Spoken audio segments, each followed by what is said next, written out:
Assalamualaikum warahmatullahi wabarakatuh. Di sini kami akan menjelaskan hal-hal yang harus diketahui seseorang menjadi muadzin.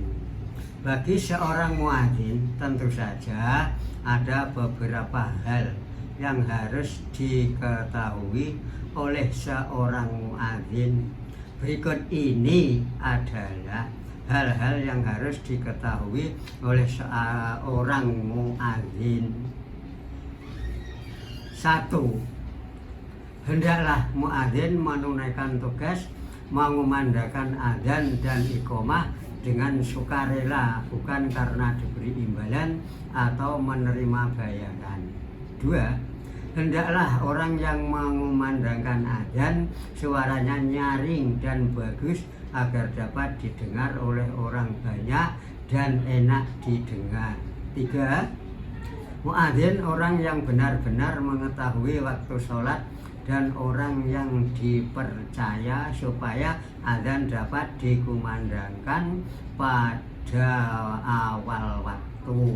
4. Hendaklah muadzin membaca adzan dengan tartil dengan cara melambatkan bacaan adzan dan mempercepat bacaan iqamah. 5. Muadzin suci dari hadas besar dan hadas kecil. Menurut ulama Syafi'iyah, muadzin yang tidak dalam keadaan suci hukumnya sah tetapi makruh. Menurut ulama Hanafiyah, Imam Ahmad dan lain-lain bahwa muadzin yang tidak dalam keadaan suci hukumnya sah dan tidak makruh. 6.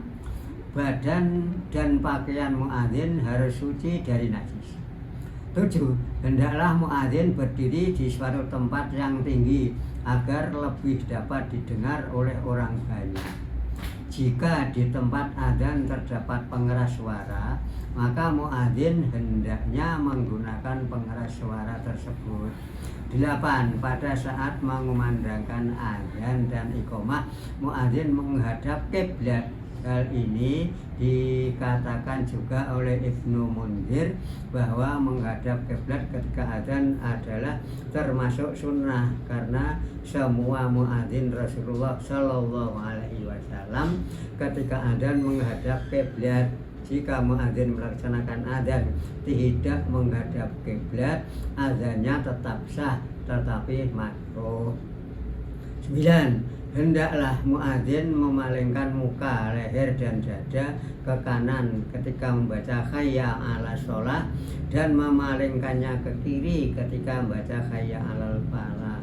Berikut ini adalah bunyi hadisnya. Berkata Abu Juhaifah ketika Bilal adzan, ku ikuti mulutnya ke sana dan kemari, yakni ke kanan dan ke kiri sewaktu membaca hayya 'alas shalah dan hayya 'alal falah.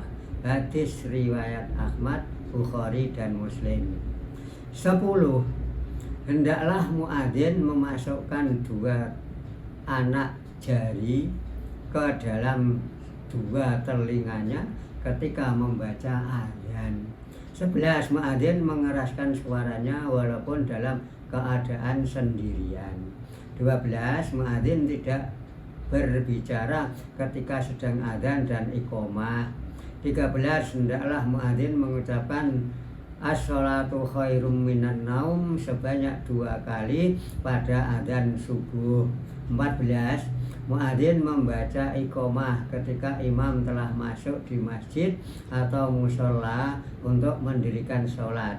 Jika imam telah tiba di masjid ketika adzan sedang dikumandangkan, maka muadzin menunggu isyarat imam. 15. Hendaklah muadzin memberi jarak antara adzan dan iqamah untuk memberi kesempatan kepada orang-orang yang ingin sholat berjamaah.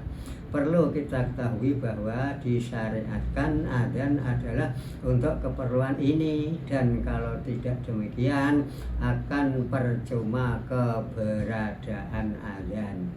16. Hendaklah muadzin yang mengumandangkan adzan juga yang melakukan iqamah, tetapi boleh juga iqamah dibacakan oleh orang lain. Dari Ziyad bin Al-Haris Ia berkata, Rasulullah Shallallahu Alaihi Wasallam bersabda, siapa yang melakukan adzan maka ia pula yang melakukan iqomah. Hadis riwayat Tirmidzi. 17 setelah muadzin melakukan adzan maupun iqomah hendaknya membaca doa setelah adzan maupun iqomah.